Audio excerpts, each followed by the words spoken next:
Live from New York City, it's the Dream Shakerz podcast. I'm your host, Stefan Odom, alongside my co-host, George Nunez. and we're back with episode 36. Today, we have Marvin Johnson, a serial entrepreneur that has founded three separate startups and currently serves as the CEO slash co-founder of Dashable, a company that's oriented around connecting consumers with small businesses for targeted deals throughout New York City. He is also a graduate of the University of Florida and currently holds an MBA from Georgia State University. Welcome to the pod, Marvin. Glad to be here. Thank you. How are you feeling, Marvin? Like, what's going on? Talk to us. I see the smile on your face, man. How's everything? Everything's good. It's always a struggle being an entrepreneur. It's uphill battles always too much work to get done in any given day. But we're moving ahead. So happy that we're moving forward in a good direction. Life is good. No complaints. That's amazing. No complaints, as they say. If you had complaints, who would listen, right?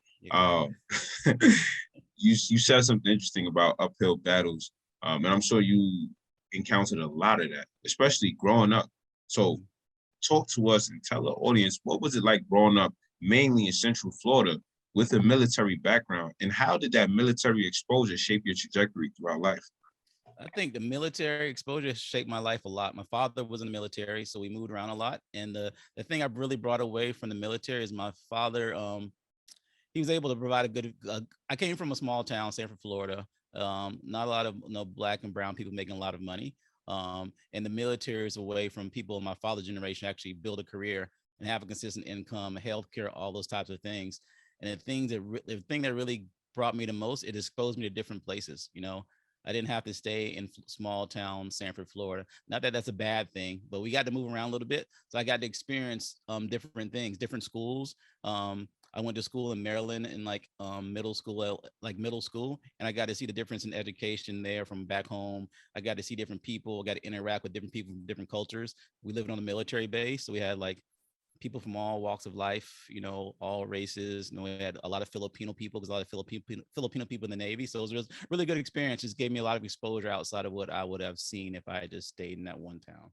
So, picking up on that theme of military exposure, we seen that you also served in the armed forces, and we understand from interactions, or rather from interactions with recruiters, that the time in the military can have beneficial impacts for a career in business. How do you think your time in the Navy impacted the early stages of your career, and do you still leverage any learnings or outlooks from your time in the service?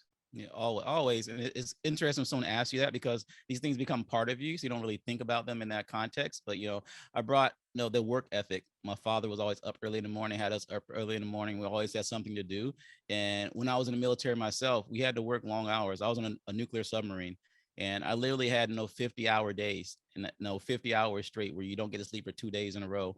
And working like that for months on end, it gives you a different perspective on what hard work is. So now, if I have to stay up, 2 or 3 o'clock in the morning, one night a week or something like that, it's not a big deal, and you get to learn how to move. I was an officer, so I was always in a decision-making capacity. I always had people working for me, had decisions to be made, and sometimes decisions had to be made quickly without a full gambit of information. So another thing you bring is operating in uncertainty and the ability to make decisions when you don't have all the facts and figures, and you don't have time to do analysis, and trying to make the best decision you can, given the information you have at the time, so you can move forward quickly.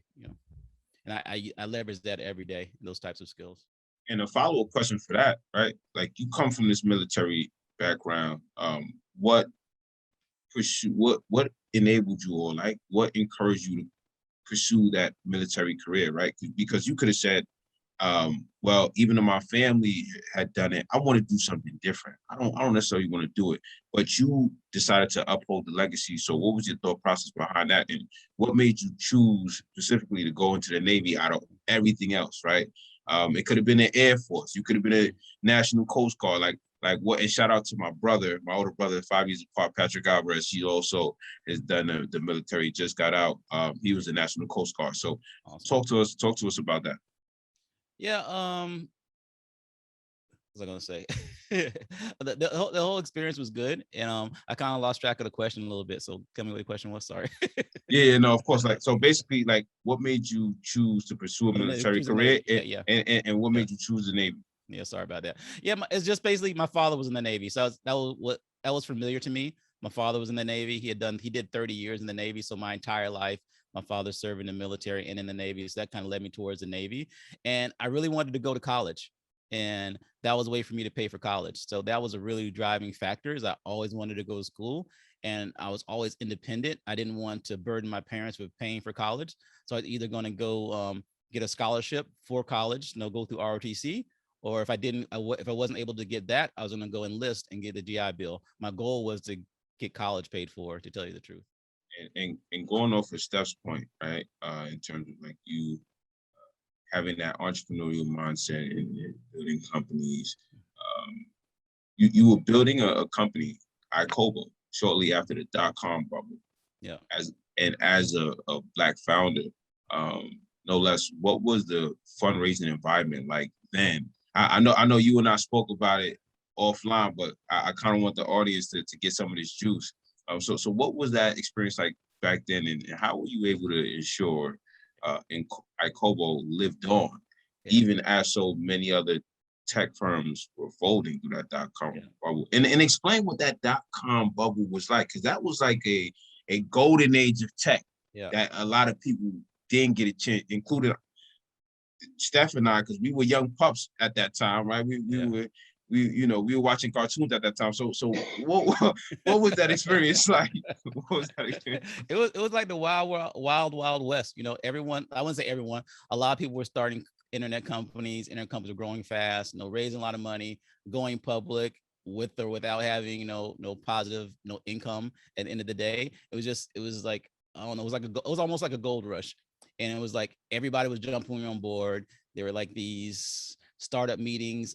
I was in Atlanta, Georgia, and like every night, seemed like every night during the week, there's some startup pitch competition, seminar, board panel. It was just everywhere. It was like I wouldn't say a fad, but it was something that a lot of people were jumping on board, and people were getting high-end MBAs from Harvard, Stanford, or whatever, Wharton. And instead of going to get a job, they're going to start a startup with somebody. So it was a interesting time. It was a fun time. We took a lot of risks to start iCobo, and we built a company. It was a pretty amazing company. And the way it worked, we competed with PayPal and Western Union pretty much. And we allowed anybody to send money to anybody in the world. And we would deliver to the recipient of the funds a prepaid card. And then once a person had a prepaid card, you could send money to them and it would just reload the card, kind of like Cash App today. But it was just 20 years ago. So it's the Cash App 20 years ago. And the thing that we had that was really different, it was global. Like even these apps today, they just work in the United States. You can send money to anybody, anywhere on the planet with iCobo. And we had customers in 120 countries around the world and in every continent, including Antarctica. We even had a user in Antarctica. So there must be an ATM in Antarctica somewhere because someone got a card and was getting money out of ATM in Antarctica using iCobo. But we grew it. The thing of it is that it was really hard to raise funds. For I guess probably for one reason was that we're 4 Black co-founders, and I think that had something to play with it, to be honest with you, because we're really growing fast. We're going like 36% a month.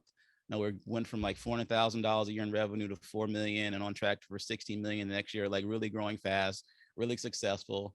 Talked to a lot of investors all around the country, and they would get really hype on the phone, because this is before LinkedIn and Facebook and all that stuff where people could see your picture, and I guess people couldn't tell our skin tone over the phone. And we knew our numbers. The company was innovative. We were growing fast. We're profitable. It was a slam dunk. So people were like, "I love you. I love you. I love this thing. I love the story you're telling. We're coming out. We're going to come out and meet you because we want to invest." They come out and meet us, and then all of a sudden they don't want to invest. When they meet us in person, it happened over and over and over again. So we just stuck to the guns and really creative. I always tell a story that Peter Thiel from PayPal. They were doing PayPal around the same time, and PayPal is really focused on the United States. So we decided we'll focus on the rest of the planet. They had raised over $100 million. We had raised $1.6 million at the time. We were still trying to compete with this behemoth PayPal, and they were emailing us or calling us, and they wanted to meet. Actually, my co-founder went to meet, but I didn't go meet because we were pretty arrogant back then because we're gonna destroy everybody. We're gonna be the best in the planet. Why even go meet with these guys? My co-founder went out to meet with we meet with Peter Thiel. I didn't go, but long story short, we did end up raising money eventually from some venture capitalists. We made one cardinal mistake, is that we let them get a majority ownership in the company. They got 51% ownership in the company, and they came in with some, I guess I would say, malicious intent. You can't ever tell what's in someone's heart, but you can tell the effects of what people do with the effects of their actions. And the action didn't seem to have everyone's best interest at heart.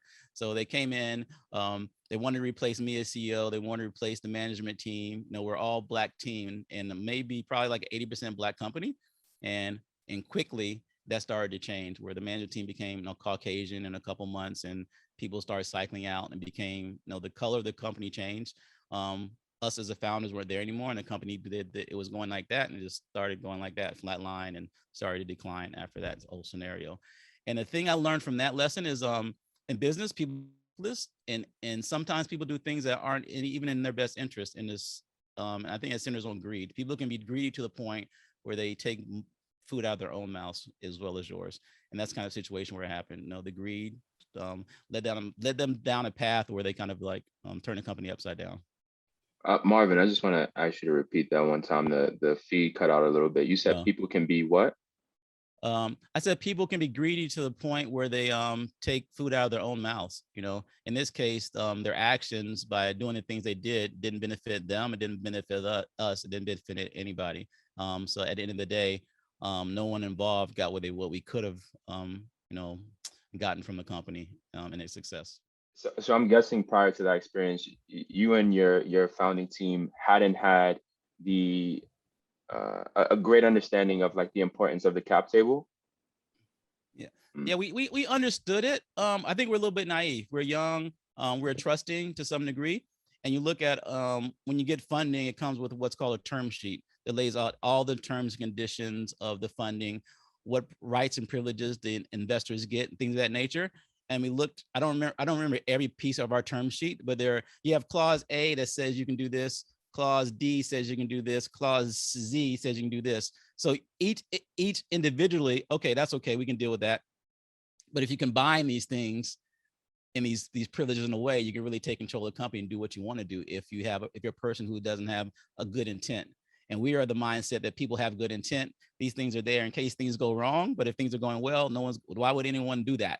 Why would anyone want to come in and say, we're going to do a down round and get rid of everybody? And you would never think that would happen. But when you look back at the paperwork, there's a possibility for that to happen based on the way the documents are written up. So I would just be mindful and always think of the best case scenario when signing a document, and look at the very worst case scenario. That's what we didn't do. We didn't look at the worst case scenario of how all those terms and conditions can be used in a malicious way. And I think that was our biggest mistake. Just being a little bit naive and overly trusting. Marvin, let's stay right there, because that's huge, right? Not like thoroughly being aware or like you said, quote unquote, being naive to term sheets. What were some of the other founder dilemmas that you encountered along the way throughout this journey, right? As such as cap tables or having mentors in this game help guide you, or knowing what is the right VC firm to deploy capital into your startup, like, or your several startups. Talk about a bit of those dilemmas that you had, or understanding the importance of having the right team, because that is hard within itself, right? That's a job within itself to understand, like, all right, who's going to be the CTO? Who's going to be this person that execute the marketing? Like, that's all big. Yeah. How was that, and going through that, those set of challenges as you were founder? So there were 4 of us, and it may have been too many. So there's 4 of us that started the company. They kind of elected me to be CEO. That was kind of just, I would say, pushed upon me. I would say pushed upon me. Everybody agreed that I should be CEO for whatever reasons. Tony, who's my current CTO at Dashable, he was a CTO. He's a tech guy, so of course he was a CTO. Then we had 2 other guys, and they're both business people. One was a Meko Huche, and his background was similar to mine. So that was like, who's gonna, that was always a little bit of friction between me and one of my co-founders in Mecca, because we had similar backgrounds, both MBAs, both had worked in technology companies before. But who's gonna do what? And we ended up all sometimes shifting kind of positions over time, where I would be like the day-to-day CEO operations, and he would be out focused on fundraising, things of that nature. We kind of bifurcated some of those CEO type duties between the two of us. And then we had another person, David, who he just focused on sales.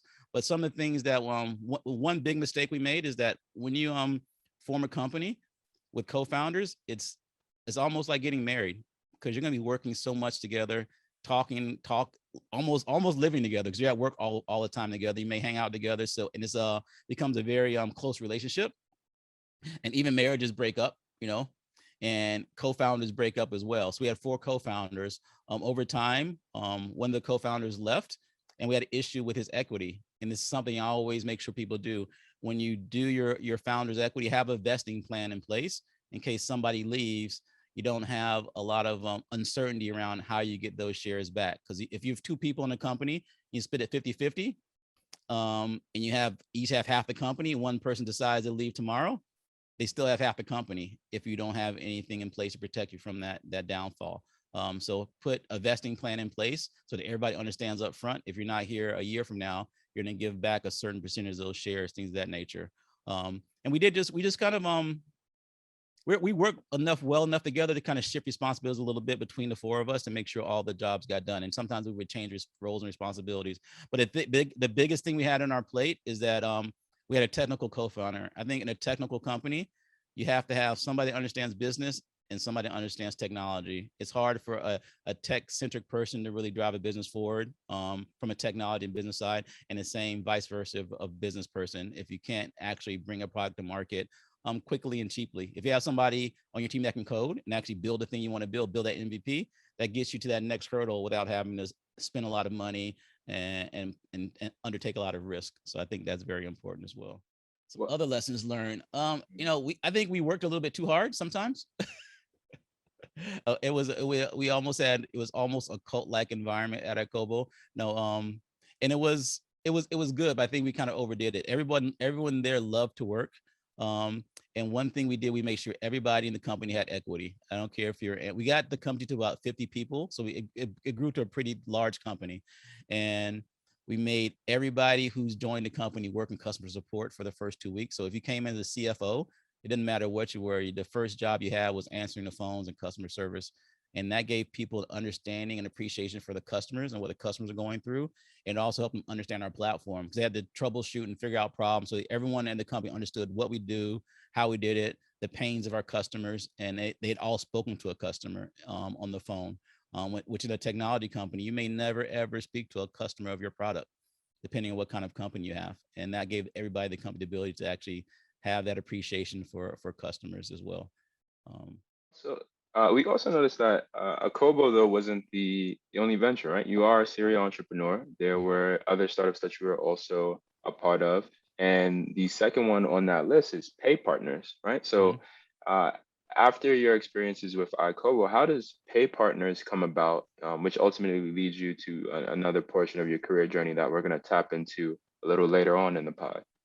Okay, so PayPar is kind of random. We're doing our Kobo, so we're doing interviews and being newspaper articles. People started to know us, and some guy just started reaching out to me. His name was Ryan. He just started emailing me. Hey Marvin, I heard you know about payments and cards. I want to start a card company one day. I don't know anything about it. Do you mind meeting me for coffee at Starbucks? So like every couple of weeks he called me. He buy me coffee at Starbucks. I was just being nice. I would just tell him how cards work. If you want to start a company, this is what you do, blah, blah, blah. And when I left Ikobo, I gave him a call. I said, I'm actually going to get started. Marvin, you want to come help me? So okay, I'll come help you. So I helped them, start Pay Partners. I kind of designed the entire, it was a payroll card company. So for people that did not have bank accounts and their employer wanted them to be able to get paid via direct deposit, we'd issue them a debit card. So like now they can get direct deposit and not have to be mailing checks everywhere. And we're doing this around the time of Katrina. So the whole Katrina thing really helped us because people had a hard time getting paid. Like people that worked at, say, hourly wage jobs where they're picking up a check every other Friday. When the hurricane came through, they couldn't pick up their check. And that really helped us start to grow because people saw the need. No, I need to be able to pay my people regardless of them being able to get to the office or or office, restaurant, store, what have you. Um, so I helped them start it. We grew it to a sizable company. We sold the company to a processor called Transcard. So I was just kind of random, me just helping somebody out, providing my time, and ended up morphing into a startup that we were able to sell. And before I hand it back to George, one unique theme that we also noticed through your trajectory, your career trajectory, was this interest in payments. Mm-hmm. So what led to that interest? Why did you decide to zero in on that space? It was we just thought it was a large market. It's still hard to move money around the world now, even after all these years. And the original idea came from our co-founder Emeka. The guy I said we're kind of sharing the CEO role at some points in time. Um, he was from Nigeria, and he was a strategy consultant for Deloitte and TUS before we started at Kobo. And he'd be on client sites, and his father unfortunately was sick back in Nigeria, so he'd be on a client site, say in Chicago, and his family needs money, and he's in a new city, and he's at a client site where you really don't have you really can't leave for 2 or 3 hours when you're consulting on site. So it's hard for him to run down to Western Union in the middle of the day, get cash, go to Western Union, send money, all that stuff. So we figured there had to be a better way. And we didn't know anything about payments whatsoever. We just kind of figured it out. We started reading, we started talking to people, we started going into meetings and learning in meetings going to meetings with bankers and learning about payments during the meeting, that kind of stuff. But we learned it. We're quick studies. We learned it. And we thought it was a really big opportunity, because even now, if you want to send money to somebody in Zimbabwe, it's a pain. It's getting easier now in the United States with things like Cash App and Venmo, things of that nature, but moving money globally is still difficult, even after all this time. So you saw a big opportunity, a big relevant need that we had some firsthand experience with. So that's why we pursued no payments. Everybody needs money. And interesting enough, you chatting with your co-founder about that, isn't it so crazy how there is a strong focus of fintech or even tech in general in Nigeria? Like the tech team has started to boom. What are your thoughts on that as you see that progress now? Yeah, I've done many projects in Africa. No, I did a payments project. I've worked in Nigeria, Ghana, and Zambia. And Africa, there's a lot of people, and it's an area. It's when they call it an emerging market. So there's a lot of opportunity there in payments and things of that nature. A lot of opportunity across the board in technology, e-commerce. It's almost like a green field in Africa. And there's many opportunities. Everyone focuses on Nigeria, not to harp on that, but it's the biggest country in Africa, as far as population goes. So a lot of people are just targeting Nigeria with any type of new technologies, payments, what have you. But Africa is a big continent, and there's other countries within Africa that was just as much opportunity, maybe on a smaller scale. But I think the opportunity in Africa is to not just focus on the first country that comes to mind, which is Nigeria. There's, as far as payments goes, Nigeria, Kenya, and a little bit of South Africa. But there's many countries in Africa that need payments and other types of technology products and services. Now through your triumphs and battles, being throughout your early days as a founder, you decided to put it down for a bit and head back to corporate, working at MasterCard and other firms as well. But what made you return? What was that knack? You was like, I'm not done. I gotta come back. I gotta make a comeback. So we went to the corporate. I think all of us after Kobo, at that bad experience, all of us, I guess we had like PTSD for almost 10 years. We were all like a little bit, because we all thought we all were pretty sure we're going to be billionaires. The company was growing like we thought, we're set. We're going to be flying rocket ships to the moon, like these other and starting car companies. But it turned out not happening. So we all kind of went to our shells, and I just wanted something. I wanted something stable. I never worked in something stable. Didn't have to work too hard. You had to work hard in corporate America, but not nearly as hard as starting a startup. And that stability. And also, I never worked in a big company before, so I wanted that experience. I'd worked in startups, a small, medium-sized company, and then I went to work for MasterCard, because the MasterCard, Visa, American Express, they're always this big black box that we work with, and no one outside of the payment networks really understood, what MasterCard and Visa do. We work with them all the time, but really didn't understand what they do behind the scenes. So it was an opportunity for me to get behind the scenes and see what's behind the curtain, see how this stuff really works from that perspective. That's why I did it. I got a lot of good experience there. You try to take something good out of every experience. I got to learn how to deal with corporate politics, and also I got to do a lot of negotiations with big business to business negotiations. So I got to be at the table a lot of time negotiating with these really big banks, and see how those negotiations go between two large companies, things of that nature. So that was something that really expanded my breadth of business experience and aptitude. So it was time well spent for sure. Well, it's evident that the entrepreneurial spirit is still alive and well as Yeah. you're currently working on and scaling Dashable. So, Yeah. can you tell the audience, what Dashable is, right? Mhm. Why do you think there's a need for this product, and how it goes about generating profit? Okay.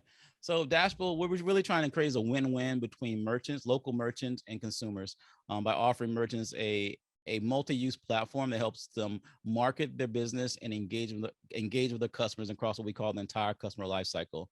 So basically, we had the idea after talking to some friends of ours that had run Groupon campaigns. One owned a restaurant, one owned a gym. They had both recently run Groupon campaigns and just complaining to us about how bad Groupon was for them. A lot of people came, but they ended up losing a lot of money. Then people typically did not come back. So for them, it was like, we spend all this money, we get these one-time customers. At the end of the day, we've lost money instead of really gain in the revenue and income. And then we went back and thought to ourselves, myself and Tony, we both had used Groupon before as consumers. We also had issues with the way Groupon worked. We had to prepay for vouchers. Vouchers would expire. It was hard to find something that I really wanted to do without going through and searching, doing an old school search, using keywords and trying to find things. And I'm getting emails every day about laser hair removal and stuff like that, and whatever stuff I don't need and don't want, but why are they sending me this stuff? So we said, this is a multi-billion-dollar business. It's a two-sided marketplace. Merchants are complaining and consumers are complaining, and they started this thing 12, 13 years ago and haven't really innovated on it. There's got to be a better way. So we actually went old school, like they say in business school. We went out and just talked to like 50 businesses and figured out what they wanted. We kind of made a mop up a really, really low fidelity app and website and let them play with it and gave us feedback. And what we created was a platform that solved all those problems that they were telling us about: the lack of control, the cost, the speed of running a promotion. So we put all that stuff into one platform called Dashable that lets these businesses create deals and promotions on the fly when they want to, and construct a deal in a way that makes sense for them. You don't have to give a 75% discount or 50% discount. You can do a buy one, get one free, or 10% discount, or whatever, however works for your business. You can create a deal that works for you.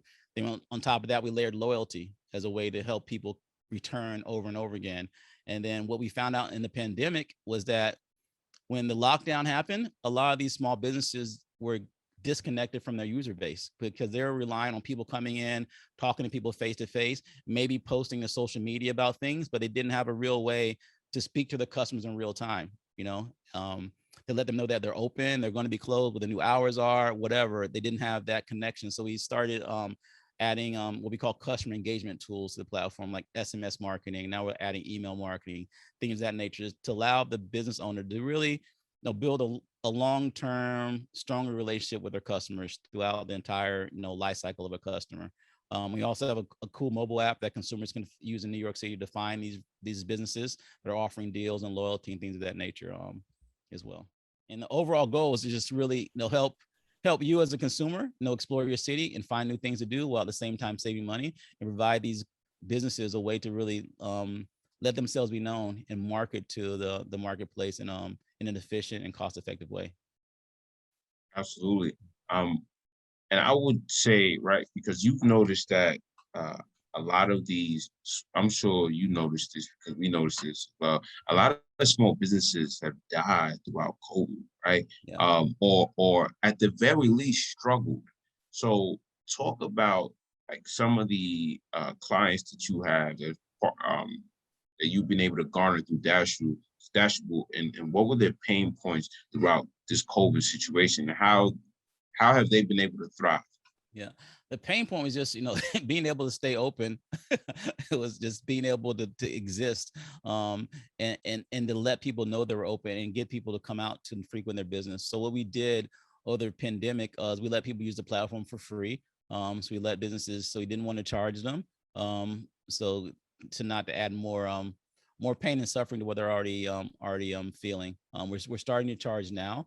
And we also had events and things of that nature where like it's a place called Squirrel Cafe where we had several events, BK Lobster and Brooklyn Baklava, those types of businesses where we would actually work with them to give a really deep discount or something really cool for to kind of give people an incentive to come out and visit their business. So we did a lot of things like that. We did food drives, things of that nature, just to really help businesses along.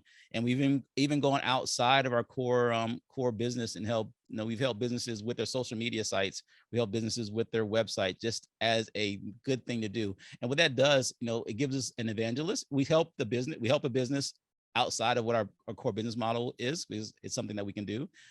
It gives us an evangelist in the community, and it helps us to build that relationship. We're really all about, we want to make money, and we do want to make a substantial amount of money over time, but we want to do it in such a way that we're also helping the community. We don't want to come in and be the big behemoth that's just trying to extract funds from our customer base. We want to provide value.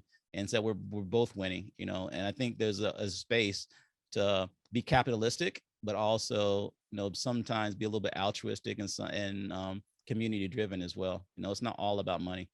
As we've seen through the pandemic, if people didn't come together and work together, New York wouldn't be as well off as it is now. But New Yorkers came together, worked together, helped each other out. And I think that's important, and you can still make money along the way without being malicious.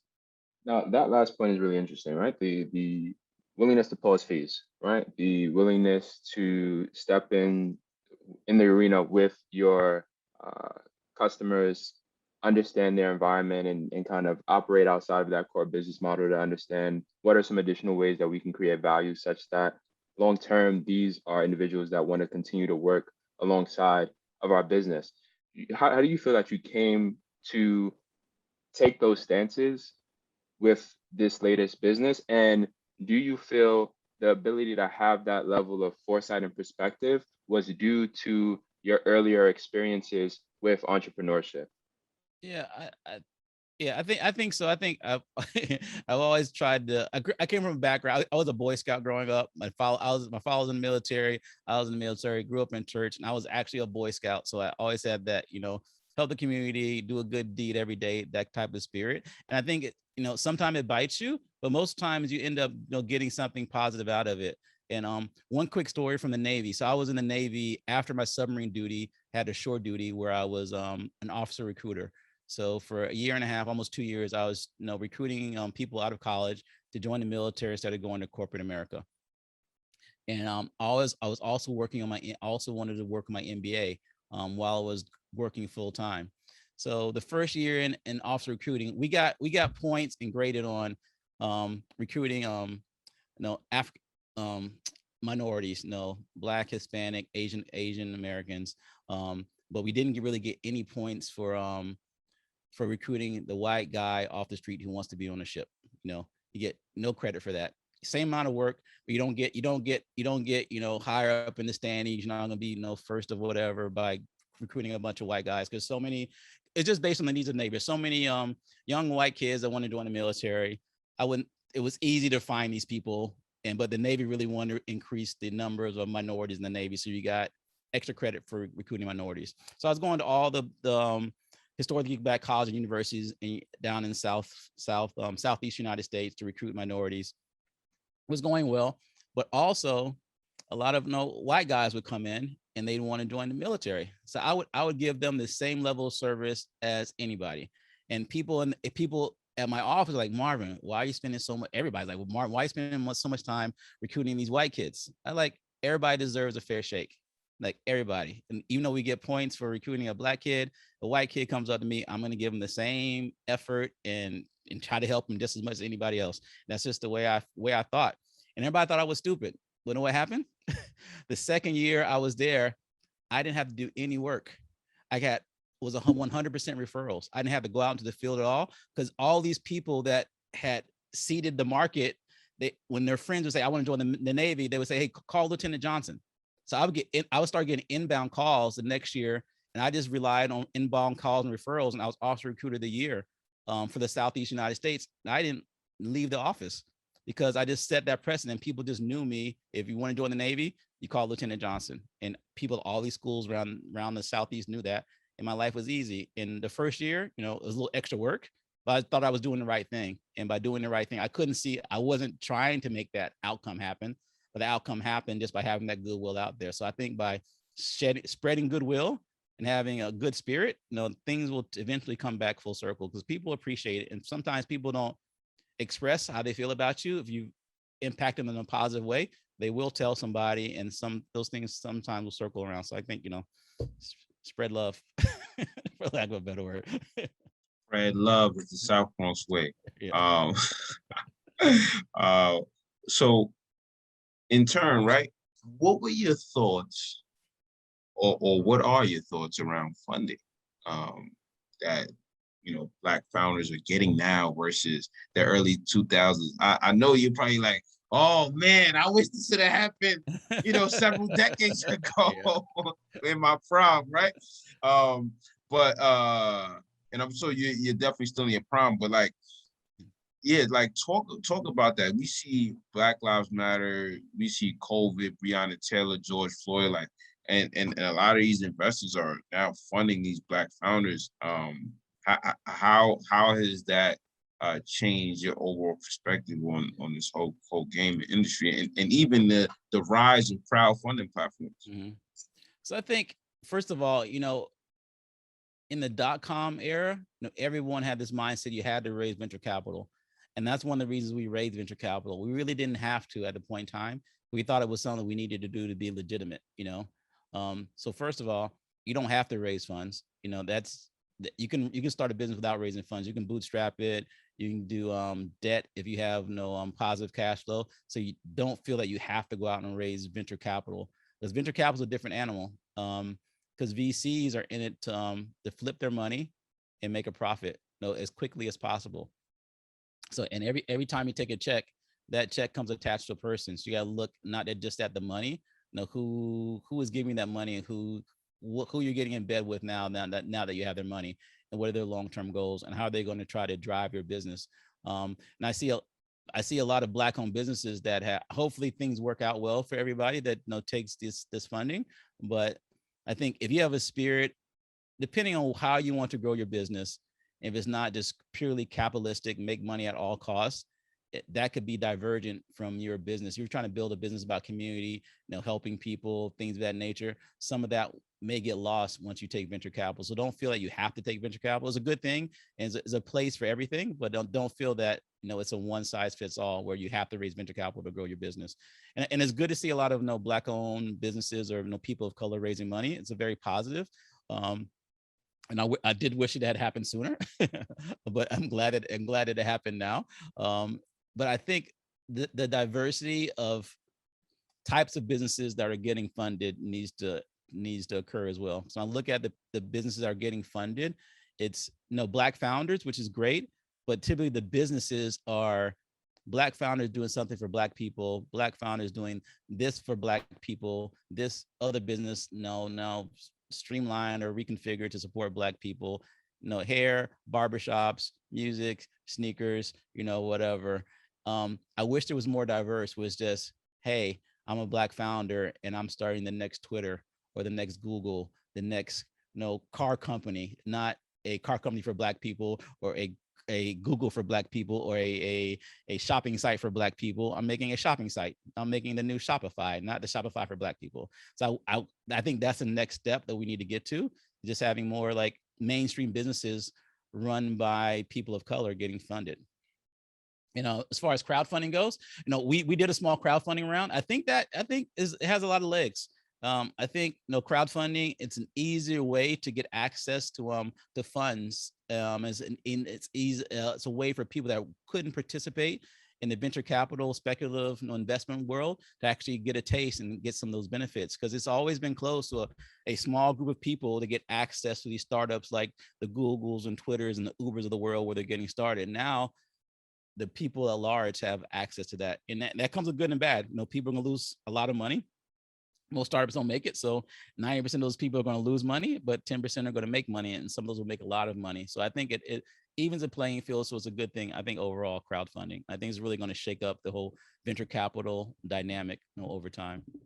Now, before our next question, it's all about location. Mhm. Location, location, location. Yeah.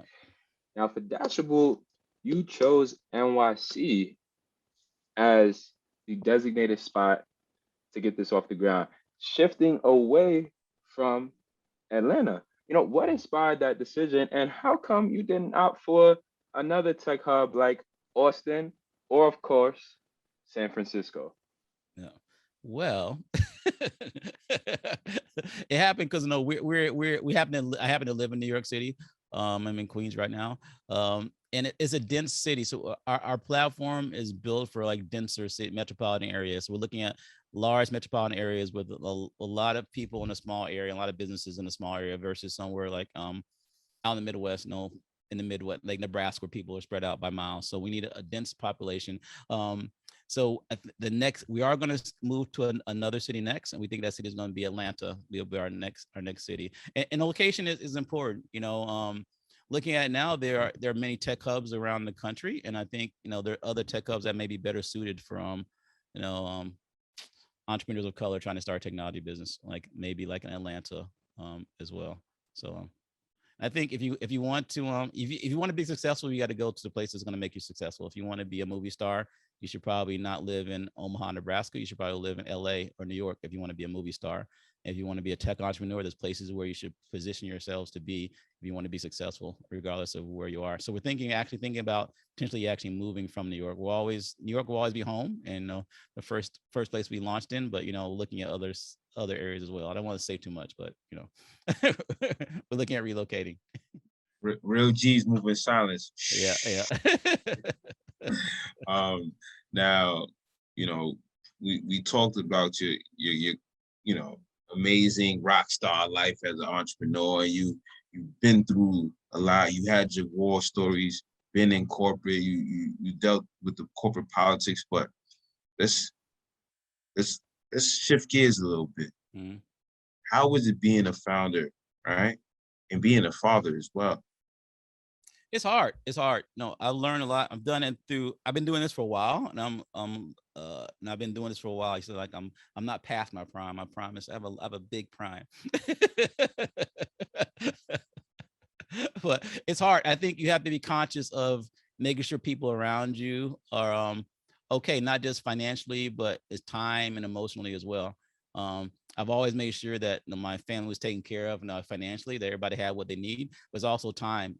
As an entrepreneur, you can really get distracted and go into your entrepreneurial hole where nothing else matters besides work, work, work, work, work. But you have to take dedicated time to spend time with family, friends, make sure everybody's okay. And that just be, going out and watching a movie or going to dinner, just taking a day off or a Saturday off and having some fun and not having your phone or computer with you. I think that's just as important and does refresh you. And that support network you build around you helps you be successful. Sometimes it's hard to see, like, I got this presentation I need to do on Sunday. It's important, but spending time with your family and your friends, your significant other is just as important. And when you need those people during the week to help you with whatever, it reduces friction in your life in so many ways. When you talk in tech terms, you got to reduce friction. So those things reduce friction in your life, and lends to I think making you more productive over the long term. Even though if you're thinking in the moment, it doesn't make sense.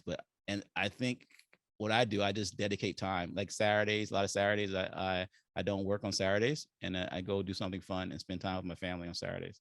And then people around you realize that that's Saturday's your day, and people will stop calling you on Saturday because Saturday's the day that Marvin's out with his family. So, and things, people adjust, and things still move forward. Nothing really falls through the cracks when it's all said and done. This actually blends rather well with our last question, especially that final piece of guidance there around barriers. So here at Dream Shakers, right, we're all about paying it forward. And we want to make sure that our audience is able to grow along with us. So what are 3 pieces of advice that you would give to your younger self? To my younger self, take a day off.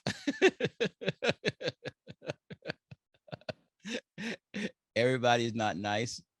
Everybody's not nice. I think that's the one thing I learned in the business world, entrepreneur world. Everybody doesn't have your best interests at heart, even though you might have their best interests at heart.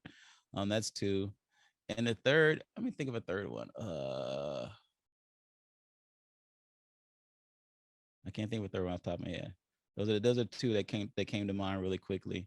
And it's still follow your passions. I think follow your passions. You can't just chase money or whatever. No, follow your passion. No, if you're passionate about something, you'll be more successful, and your work will start to not become work. Just don't do something because you see a dollar sign at the end of the tunnel. It's got to be something you think in your heart you're doing something good. You're going to benefit from it in the long term, but you're not just doing it because you want to extract money. You're actually helping people. You're doing something positive, and that will help. That helps you drive you during those down times, because the money may not come, for a while, if ever. But the what you take from it, the benefit you provided people, the benefit you provided the community, how you help people, that's the fuel that keeps you going to the next level. Your metrics and all those things as well, but the fact that you're actually doing something that's beneficial, hopefully if that's in your spirit, that will help drive you forward as well. So those are my three. Marvin, this has been amazing. We truly appreciate you for this interview. We appreciate your time and coming on the pod just to kick it with us. I mean, you could have been doing so much in the world. You could have shunned us and be like, I'm not doing this. But we truly appreciate you. This means a lot, and we look forward to having you on many more episodes. Thank you for your time in the Jews and Gems, brother. Yeah, thank you. It was a pleasure being here, and I appreciate your time. I'm thankful for you for inviting me on here, and I'm glad we had this open, honest conversation. I think conversations like this should happen more often, where people aren't just talking about all the things that went well, because that's good, but there's also pitfalls and things that don't go well that people can really learn from. You learn from your mistakes. Other people can learn from the mistakes as well. And mistakes are just stepping stones to your next success. So got to keep that in perspective. Absolutely. We appreciate you again, brother, and thank you for your time. Thank you, Steph. Thank George. You guys take care.